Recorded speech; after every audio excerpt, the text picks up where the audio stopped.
एस-पीनं एवढा पैसा काढलाय की नाही माझी पोस्टिंग करायसाठी मला धुतलंय पैशाला. आता मी ह्या साल्याना पैशाला धुणार. Stop, stop. चल माल दाखव कसला आहे.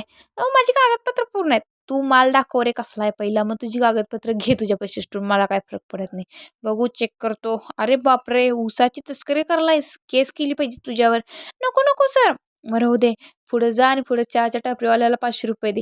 ठीक आहे देतो. आठवणीनं दे. हां सर देतो. चल आता दुसरी गाडी आला. Stop, stop. तू पण थांबव रे.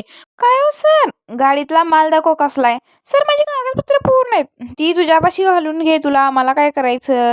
तुमची ना जरा एस-पीला केसच करतो तुमच्यावर. एस-पीला कर्जा नाही तर आणि कोणाला तर कर्जा. मला फरक पडत नाही. याचं मी म्हणतोय तसं चालणार. पुढे जायचं आणि ₹1000 द्यायचं. कळलं? हो सर तुम्ही असं काय करलाय. मी असंच करणार. गप द्यायचं पैसे. कळलं काय नाही. सर देतो. आईला माझ्याकडनंच एस-पीने घेतलाय. पैसे उकळलाय आणि ह्याने काय माझी केस करायचं त्याच्याकडे जाणार आहेत. करून ते दाखवू दे. मी त्याच्यावरच केस घालतो की यानं मला DSPची पोस्टिंग करायसाठी मला एवढा पैसा उकळलाय. त्यापेक्षा मी बराच आहे ना. गाडी थांबव रे. आवर लवकर. सर नको, नको. पळायचं नाही थांबव.